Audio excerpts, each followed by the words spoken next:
দেশের প্রতিষ্ঠান থেকে পোশাক রপ্তানি করতেন বাবা, আর অন্যদিকে দুবাইয়ে সেই পণ্য ক্রয় করতেন ছেলে।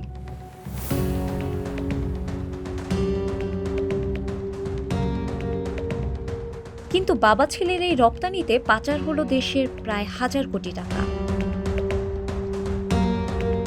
রপ্তানি করা সেই পণ্যের কাঁচামাল কিনতে ডলার ধার নিয়েছে বাংলাদেশ ব্যাংক থেকে।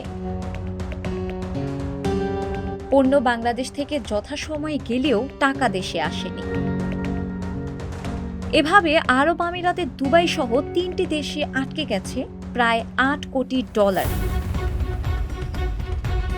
বাংলাদেশি মুদ্রায় যা 957 কোটি টাকা। এই পাচারের মূল আয়োজন করেছেন সাবেক প্রধানমন্ত্রী শেখ হাসিনার উপদেষ্টা সালমান এফ রহমান এবং তার ছেলে আহমেদ শায়ান ফজলুর রহমান।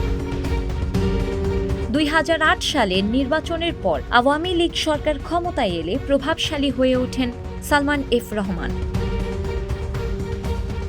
জনতা ব্যাংকের রপ্তানি বিভাগ এক প্রত্যয়নপত্রে সিআইডিকে জানিয়েছে 2012 সালের জানুয়ারি থেকে চলতি বছরের 31 আগস্ট পর্যন্ত 17টি প্রতিষ্ঠানের নামে প্রায় 8 কোটি মার্কিন ডলারের পণ্য রপ্তানি করেছে এবং 2রা সেপ্টেম্বর পর্যন্ত এই টাকা দেশে আসেনি। এমন অবস্থায় মতিঝিল থানার ভারপ্রাপ্ত কর্মকর্তা মহিউল ইসলাম বলেন, অর্থ পাচারের ঘটনায় বেক্সিমকো গ্রুপের বিরুদ্ধে একাধিক মামলা করার সিদ্ধান্ত হয়েছে।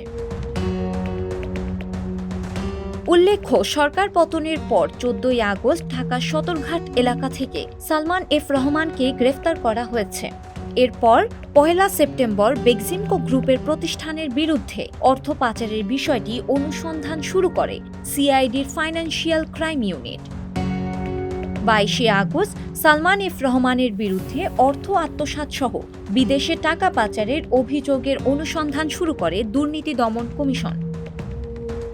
সিআইডি জানায়, পোশাক রপ্তানি ছাড়াও বেক্সিমকো গ্রুপ গত 15 বছরে জনতা ব্যাংক সহ 7টি ব্যাংক থেকে প্রতারণা ও জালিয়াতির মাধ্যমে ঋণ নিয়ে বিদেশে পাচার করেছেন।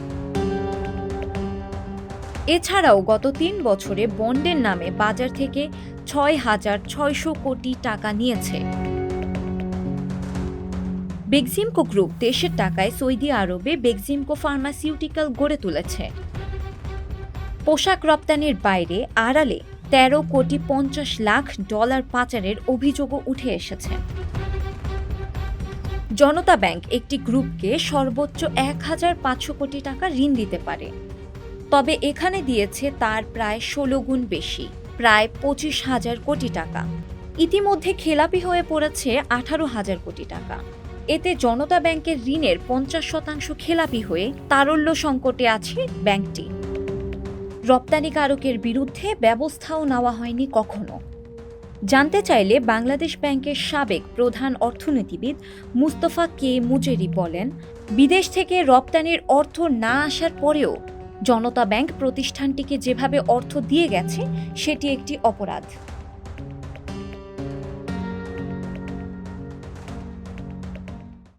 সংবাদ, ফিচার ও অনুষ্ঠানের জন্য ভিজিট করুন সংবাদ প্রকাশের ওয়েবসাইট এবং যুক্ত থাকুন ফেসবুক পেজ ও ইউটিউব চ্যানেলের সঙ্গে।